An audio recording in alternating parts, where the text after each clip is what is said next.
Nessa aula nós vamos falar da teoria atômica mais cobrada em prova, que é a teoria ou o modelo atômico de Niels Bohr. Então, o modelo de Bohr tem como ponto principal estudar o comportamento do elétron após ganhar energia ou perder energia. Então está aqui, segundo Bohr, o trabalho de Bohr vai ser em cima de absorção e liberação de energia pelo elétron. Para que a gente possa entender isso, o professor vai mostrar aqui uma ilustração como seria o comportamento do elétron e os postulados que Bohr criou. Então vamos pegar aqui duas camadas eletrônicas, a camada K e a camada L, ou seja, o nível K e o nível L. O professor vai colocar um elétron aqui no nível K. Aí, segundo Bohr, quando um elétron está em um determinado nível de energia, se ele não ganhar e nem perder energia, ele vai ficar se movimentando nesse nível, ou seja, esse elétron ele vai descrever uma trajetória circular sempre nesse mesmo nível, né, já que ele está em K, se ele não perder e nem ganhar energia. Aí esse postulado de Bohr foi chamado de órbita estacionária, que a gente considera como o primeiro postulado. Então o que é que significa órbita estacionária? Não é que o elétron está parado, ele está em movimento, mas ele está em movimento na mesma camada. Se ele está na órbita K, ele permanece em K. Se ele está na órbita L, ele permanece em L. Isso é possível quando a energia está o quê? Constante. Então aí foi o que? O primeiro postulado. Vamos tentar explicar o segundo postulado. Olha. Então esse elétron que está na camada K, para que ele pule para a camada L, ele faça isso aqui, ó.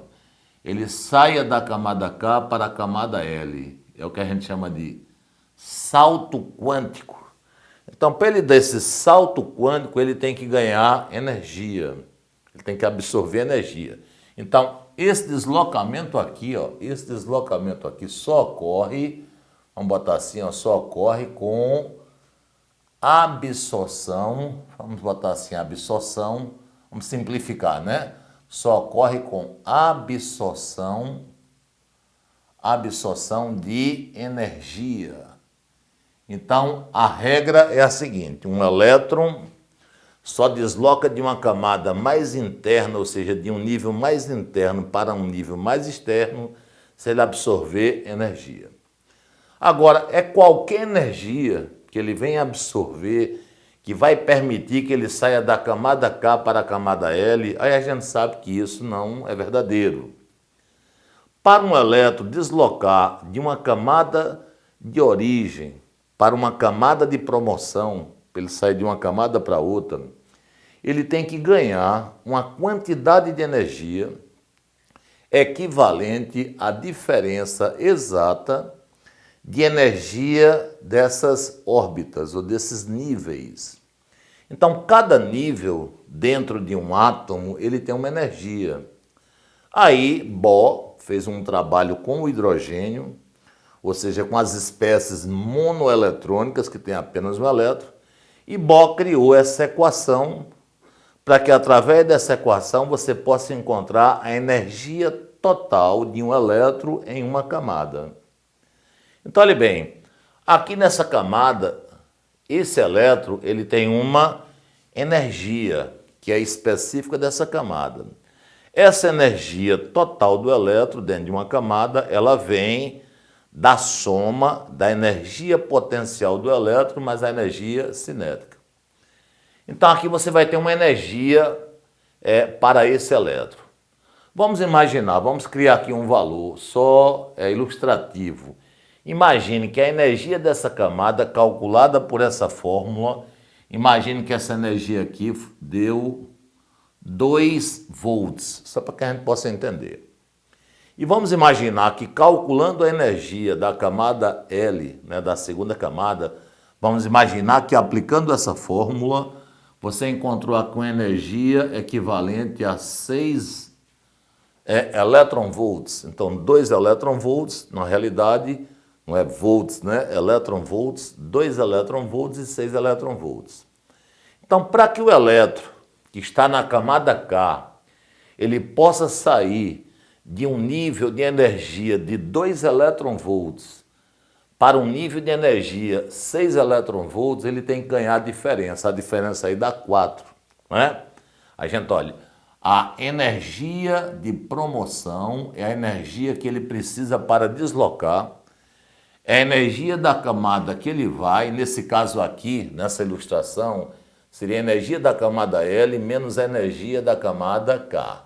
Então vamos imaginar que essa camada aqui tem energia 6 electron-volts e que essa camada aqui tem energia igual a 2 electron-volts. Então, para ter essa promoção, teria que ganhar quanto? 4. Né? Teria que ganhar 4. Vamos apagar aqui então. Professor, mas se o elétron ganhasse só 3 electron-volts, ele iria deslocar? Não. O elétron só sai de sua camada de origem para a camada de promoção se ele ganhar exatamente a diferença. E a gente chama quantidade inteira de energia, ou quantum. Ó, quantum. Então, quantum significa quantidade inteira de energia, que é exatamente essa diferença. Só que o elétron, quando ele ganha o quanto de energia que ele desloca, tá certo? Ele fica instável.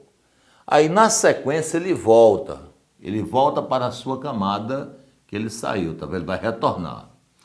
Então, se para deslocar de uma camada mais interna para uma camada mais externa, ele absorve energia, para voltar ele libera. Então, aí aqui você vai ter, ó, liberação de energia. Então, liberação de energia.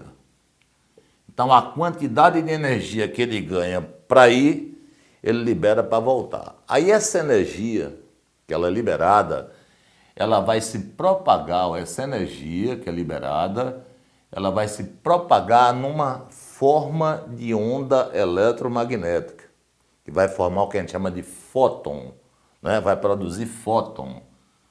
Então, fóton. E o fóton se propaga na forma de onda eletromagnética. Vamos fazer uma ilustração só, né? Aí você vai ter uma propagação de onda. Então, repassando, relacionando com os postulados para a gente não se perder.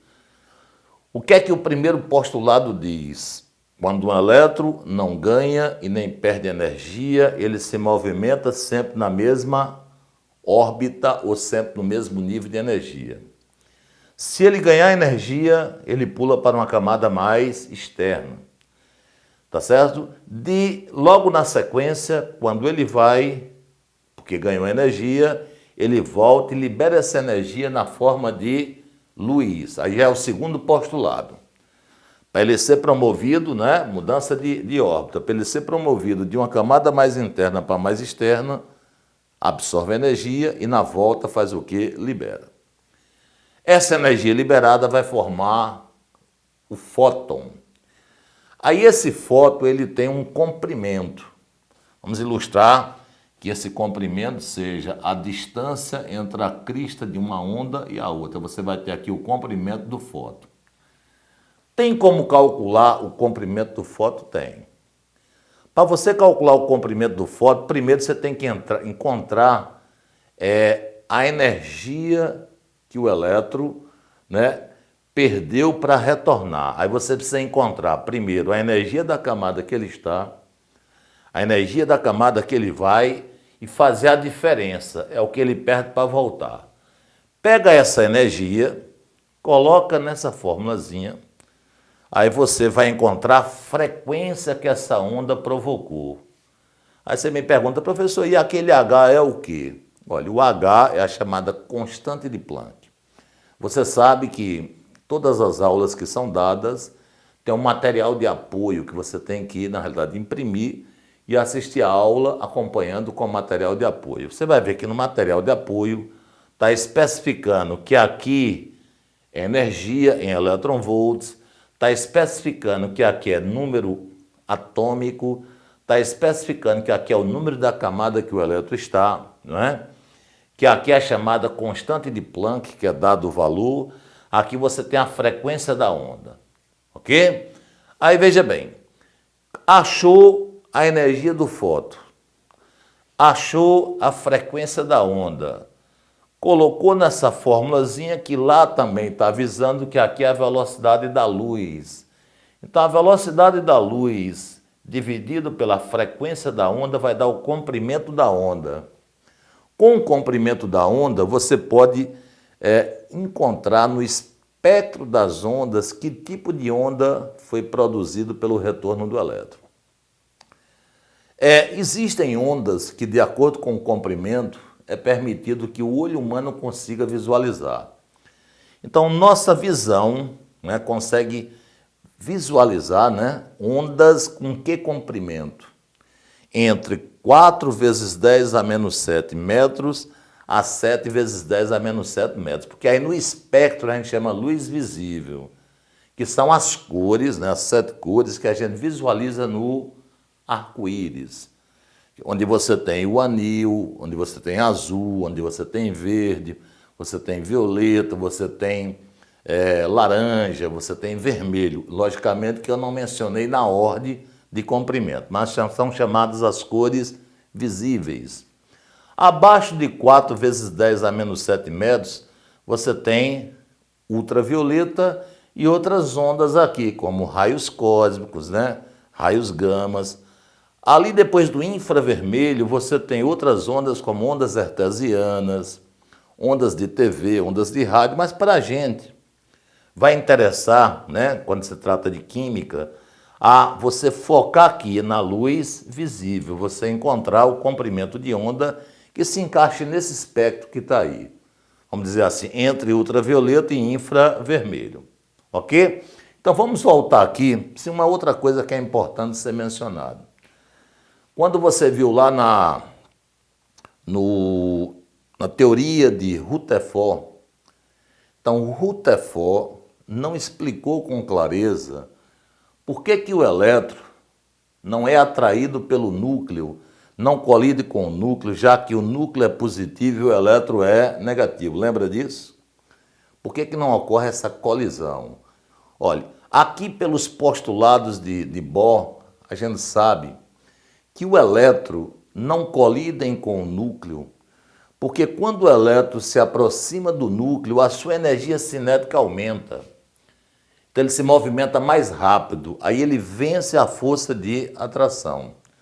Então o elétron, quando ele se afasta do núcleo, o movimento dele é mais lento. Quando ele se aproxima do núcleo, o movimento dele é mais rápido. Ok? Vamos voltar aqui agora. Então, o modelo atômico de Bohr tem como objetivo trabalhar com a absorção e liberação de energia pelo elétron. Só repassando a ideia.